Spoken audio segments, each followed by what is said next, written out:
Oh, whoa, what is happening? Are you okay? Did something terrible happen? Yeah.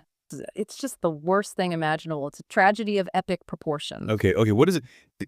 Did you get some awful news? Is your car okay?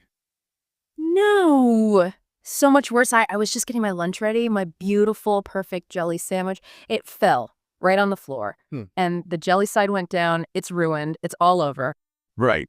Okay. You can stop now. I think we all get it. Pretty convincing. It was quite a performance. I was genuinely concerned for a second there. The full toddler meltdown. Exactly. That was the whole point. You thought something catastrophic had happened, but it was just, a minor inconvenience with a sandwich. But that feeling, that intensity, that's what we're talking about today. The power of words to convey emotion, Mhm. whether it's a real tragedy or a fallen lunch item. Right. We're here to help you move beyond the really basic stuff, happy, sad. We want to get into the nitty-gritty of human feeling. It's about upgrading your entire emotional vocabulary so you can stop sounding like a robot repeating a script and start sounding like a real person. So if you're ready to learn how to express yourself with more power and maybe help us fund a new jelly sandwich, We could definitely use your support. please go ahead and hit that like button. It genuinely helps us understand what's useful for you, and it helps other learners find this material. And if you're not subscribed yet, now is the perfect time. Click subscribe, hit the notification bell, and you won't miss a thing. Hello, everyone, and welcome back to English Friends Chat. We are the hosts, Emma and Ryan. And, that line itself kind of sets the stage perfectly for what we need to discuss. It really does, Yeah. because talking about feelings isn't some, optional extra credit in learning a language. No, it's arguably the most important part of becoming fluent. It's how you connect with people. Exactly. If all you have are the big four, happy, sad, angry, tired, you can get by, sure, but you sound. Stilted, functional. You don't sound like you. Yeah. You can't share the little details, the nuances of your day. And we're not simple creatures, are we? We feel multiple things at once. We're anxious, but also hopeful. We're excited, but also a bit tired. Right. And if your vocabulary is stuck at, let's say, level 5, you're just not showing the full picture of who you are. So our mission today is to give you the tools to paint that full, complex human picture. Okay, so let's get into it. Where do we start? We have to start at the very beginning. The first exchange you have with almost anyone in English. The greeting. And this is where so many learners, even really advanced learners, fall into a huge trap. That universal question, how are you? So if I see you on the street and I say, hey, how are you? What's the answer 99% of people give? I am fine, thank you. And you? Yes, the textbook answer. It's grammatically perfect, and it's also. Completely robotic. Yeah. And culturally speaking, is often a bit of a lie. It's a huge lie. That's the thing people need to understand. This is a social script. Right. Especially in, the US or the UK. When someone asks, how are you? They're not actually asking for a medical report on your current state of being. No, they're just saying hello. It's a ritual. It's a way of acknowledging you exist before you get to the real point, like ordering a coffee. And the source material points this out so well. You could be having the worst day of your life. The jelly sandwich fell, your car broke down, it's raining. All of it. But in that quick social setting, the expected answer is something simple and positive. I'm fine, or I'm good. It's about being polite and efficient, not about being 100% honest. And there's a real social risk if you break that script. If the barista asks how you are and you unload all your problems on them. Oh, it's so awkward. You've created this moment of discomfort because you've demanded this deep emotional connection from a stranger who is just, trying to be polite. So the challenge isn't to be brutally honest all the time. The challenge is to find that sweet spot between politeness and, authenticity. Yes. How do you sound like a real person without oversharing? Let's get into the alternatives that the source suggests. Okay, so if you are actually feeling good, a simple upgrade from I'm fine is I'm doing well. I like that one. It just sounds a little more active, a bit more engaged. It does. Or if you're having a genuinely great day, why not say it? Right. You can say, I'm fantastic, or I'm great. That's totally acceptable. And it just adds a little bit of positive energy to the interaction. Okay, but here's the really useful one. This is where it gets subtle. What if things are not great? You're having a bad week, you need to be polite, but I'm fine feels like a total lie. This is my favorite phrase. The ultimate power move. I've been better. Oh, it's perfect, isn't it? It's so good. It's brilliant because it signals that things are not optimal, but it doesn't force you to explain why. It's an opening, not a demand. Exactly. The other person can just say, oh, sorry to hear that, and move on. Or if they're a closer friend, they can follow up. Oh, really? Is everything okay? It lets them decide the level of intimacy for the conversation. Whereas if you just say, I'm sad, you're kind of putting them on the spot. You're demanding they do something about it. I've been better is just. It's sophisticated. It sets a boundary beautifully. Another good one, if the reason is simple, is just to be specific. Like, I'm a bit tired. Right. Everyone understands that. It explains low energy without the drama of, deep sadness. It's honest, it's polite, it's quick. So we've escaped the how are you trap. Now we can get to the core of it, moving beyond those basic big four words. Happy, sad, angry, tired. They're fine for beginners, but they just don't cut it if you want to sound fluent. They tell you the category of the feeling, but they say nothing about the intensity. Which brings us to this key idea, this volume knob concept. I love this analogy. Think of your emotions on a scale from 1 to 10. Happy is a 5. It's the baseline. But what if you just won the lottery? You're not a 5. You need to crank that dial all the way up to 10. And for that, you need a level 10 word, an extreme adjective that communicates the sheer force of what you're feeling. We're not just looking for synonyms. We're looking for words that describe a whole different state of being because the emotion is so intense. Okay, let's play a little game with this. We'll give you the level 5 word, and we want you, the listener, to think about what that level 10 word would be. Let's start with the one everyone's feeling right now. Tired. Level 5, tired. You missed an hour of sleep. You stayed up a little late. It's manageable. But what if you've been working for 18 hours straight? Or you have a newborn baby and haven't slept in 3 days? You are not tired. You are Exhausted. E-X-A-U-S-T-E-D. Yes, exhausted. It implies that your energy reserves are completely gone. You are running on empty. The analogy in the source material is perfect. Tired is when your phone has 40% battery. You're a bit slow, but you're functional. Exhausted is 1% battery.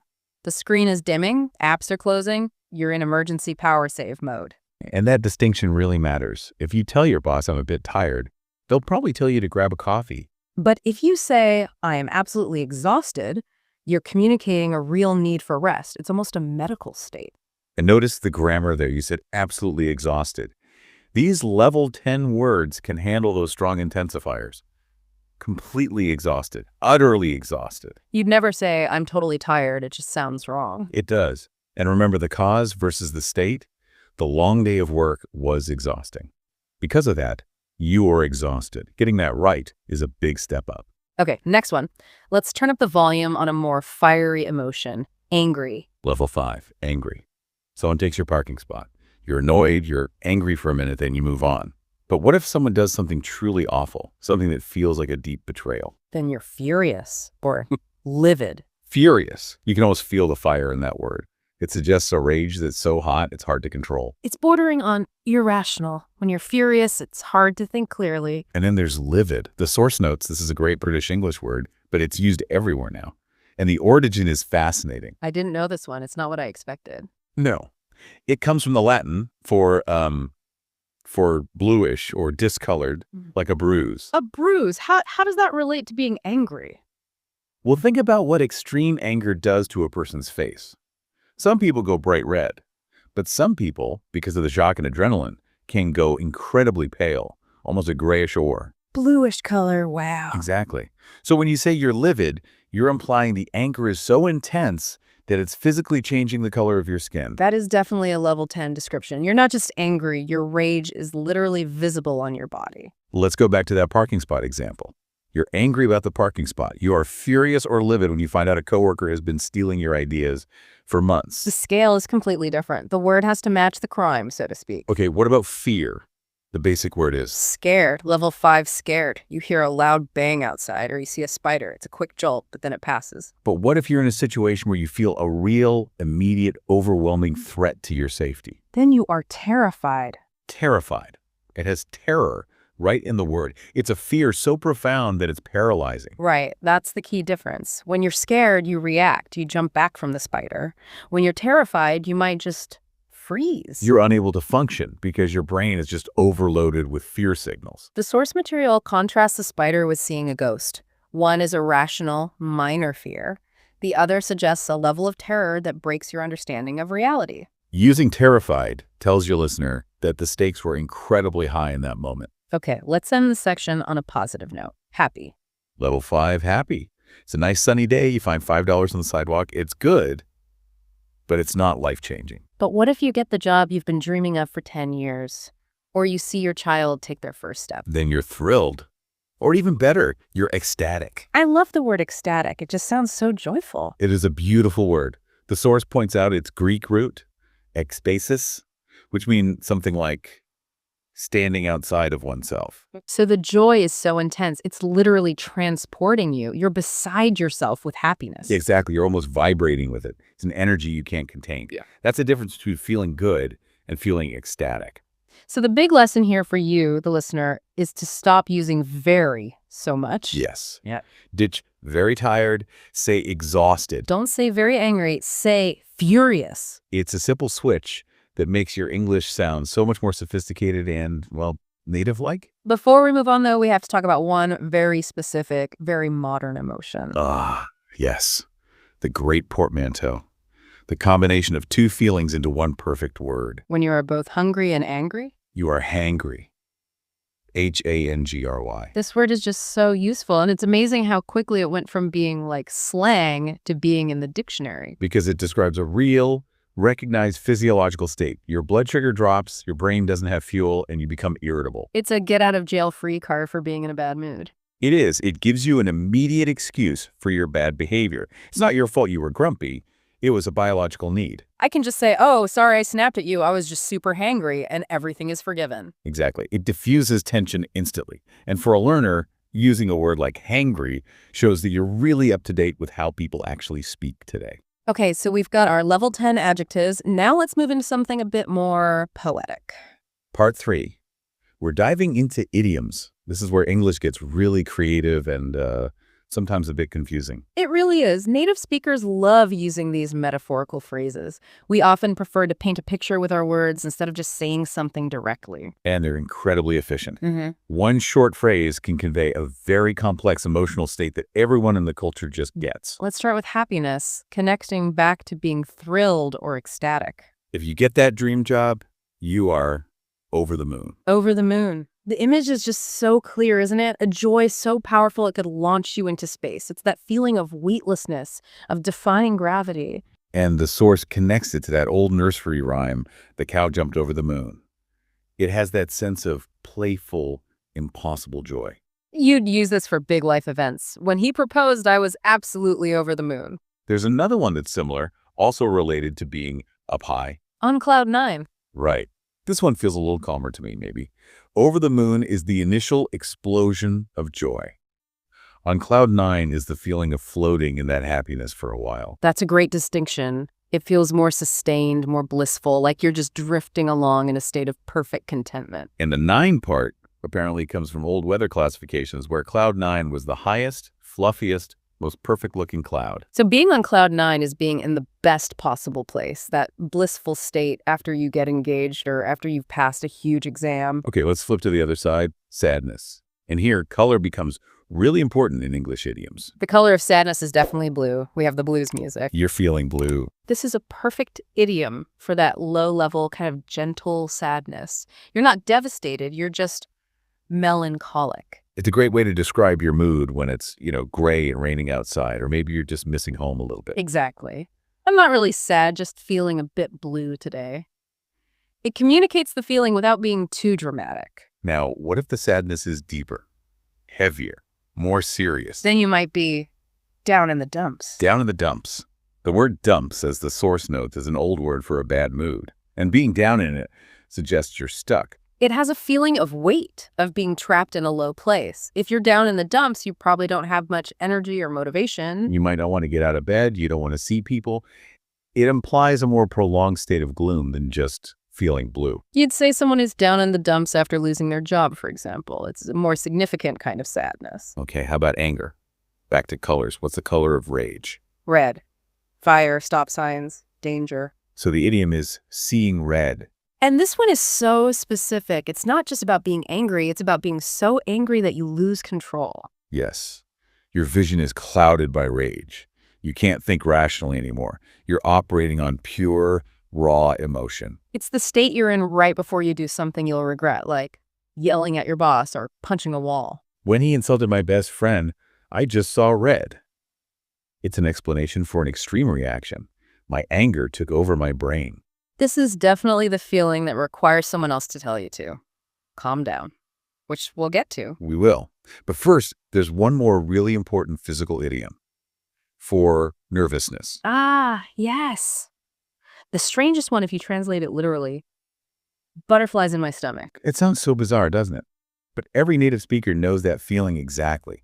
That light, fluttering, churning sensation in your gut. It's the perfect description of nervous energy. You feel it before something big is about to happen. A first date, a big presentation, a job interview. I'm about to go on stage, and I have major butterflies in my stomach. And the source makes a really great point about this one.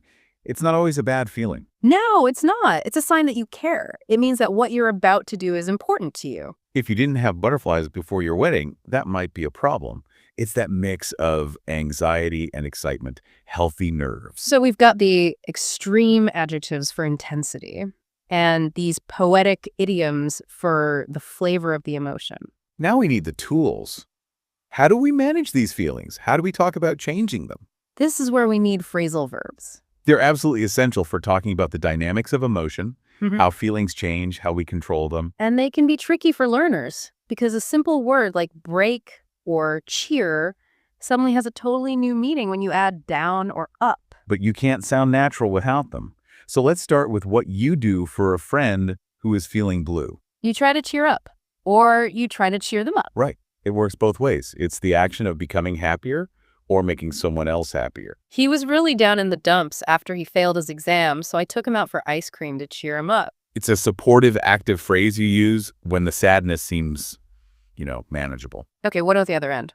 When someone is seeing red and totally furious. The intervention there is calm down. Calm down, lower your energy, relax, get back in control. You're seeing red right now. You need to calm down and take a few deep breaths before you reply to that email. But, and this is a huge but, the source material gives a really important warning here. A critical piece of social advice. Telling a very angry person to calm down often has the exact opposite effect. Oh, it's like throwing gasoline on a fire. It's one of the worst things you can say. Because what they hear is, your feelings are not valid. You are overreacting. And it just makes them more angry. They get furious that you're telling them to calm down. So let's think about that. If calm down is so risky, what's a better, more advanced way to handle that situation? I think you have to make it collaborative. Instead of giving a command, you invite them into an action with you. Like saying, okay, let's take a breath together. Or, whoa, this is intense. Let's step outside for a second. Ah, I see. You're including yourself. Let's figure this out, not you need to fix yourself. Exactly. It's about de-escalation, not confrontation. So much more effective. That's a great point. Now let's talk about what happens when we don't deal with our emotions, when we hide them. The very unhealthy habit of bottling up your feelings. To bottle up, to suppress your emotions, push them down, pretend they don't exist. She was livid about what her boss said, but she just smiled and bottled it all up. And that soda bottle analogy from the source is just perfect for explaining the danger here. It is. You seal the emotion inside, then life shakes the bottle. More stress, more small annoyances, and the pressure just builds and builds. Until eventually, it explodes. And the explosion is often way bigger than the thing that finally triggered it. You end up having a total meltdown because someone used the last of the milk, but really it's about 6 months of suppressed anger about your job. And that leads us to the final state, the moment of that explosion, the collapse. The breakdown. This usually means to lose all emotional control and just start crying uncontrollably. After weeks of stress and no sleep, he finally got home and just broke down in tears. It's a powerful phrase. It signifies that your ability to cope has just licked. It's gone. The system has been overloaded and is shut down. So you can see the whole story now. You feel level 10 emotion like furious, which you might describe with an idiom like seeing red. If you bottle it up for too long, you'll eventually break down. That's the full emotional journey described with precise, natural English. Okay, I think the best way to pull all of this together is to actually use it. Let's try out that role play scenario from the source. Sounds good. You can be the friend asking about my crazy day. Okay, I'm ready. So, hey, I heard yesterday was something else. You look a bit pale. How are you? For real, don't give me the I'm fine. Takes a deep breath. Honestly, I've been better. A lot better. Yeah. I am just absolutely exhausted. I don't think I slept more than 2 hours last night getting ready for that big presentation. Oof, I can imagine. So you weren't just tired, you must have been nervous too, right? What was that like in the morning? Nervous doesn't even begin to cover it. I was totally terrified. I had this, the huge butterflies in my stomach all morning. I couldn't even eat. I Yeah. really thought I was going to break down right there if I messed up the intro. Wow. That is some serious anxiety. Huh. But you did it right. It went okay. It went better than okay. They loved it. The moment I finished, I just felt this huge wave of relief. I was completely over the moon. I mean, Yeah. ecstatic. For about an hour, I was just floating on cloud nine. That's amazing. What a turnaround from Yeah. terrified to ecstatic. So Right. what happened? Why do you look so exhausted now? Well, the drive home happened. The traffic was a nightmare. And then this guy he swerved and cut me off so badly I hit the curb and scratched my wheel. Oh, no. On a new car, too. Yeah. I went from thrilled to seeing red in like 2 seconds.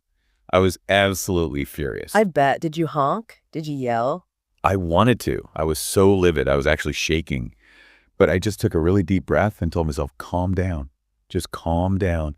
Don't let this one idiot ruin a great day. Wow. Good for you. That's some serious emotional control. I had to. I knew if I bottled up that rage, I would have just gone home and broken down completely over something stupid later. Instead, I vented to my roommate about it, realized I was also super hangry, ate some food, and just passed out. That is the perfect example of an emotional roller coaster, and you navigated it perfectly. Normal voice Yeah, and scene. But you see how all those words create a much richer, more compelling story. totally. It's not just a list of events, it's a journey through feelings. Okay, before we wrap up, let's do a quick summary for everyone listening. The key takeaways. Let's do it. Action point number 1. Fix your greeting. Stop saying I'm fine. Use I'm doing well for good days and the brilliant I've been better for the not so good ones. Action point 2. Turn up the volume. Stop saying very. Use those level 10 adjectives: exhausted, furious, terrified, thrilled, ecstatic. Action point 3. Paint a picture with idioms. Be more poetic. Over the moon for joy, feeling blue for sadness, seeing red for rage, and butterflies in my stomach for nerves. Action point 4. Master the phrasal verbs that manage emotions. Cheer up, calm down, but use it carefully, and understand the danger of bottling things up before you break down. And finally, action point 5. Don't forget the modern classic. When you're hungry and angry, you're hangry. Acknowledge it. We really hope this has been helpful. We are, I have to say, thrilled with all the ground we've covered. Me too. And to finish, we want to leave you with the question of the day from our source material. We want you to take this vocabulary and use it right now. The question is this: what makes you feel over the moon? Think about it. Is it a big achievement, a moment with family, finishing a really difficult project? Try to form a sentence in your head right now. I feel over the moon when. Use the language. Make it your own. Thank you so much for joining us for this look into the language of emotions. Now go out there and use what you've learned. And maybe share this with a friend who's feeling a little blue. You never know. Having the right words might be just the thing to help them cheer up. See you next time.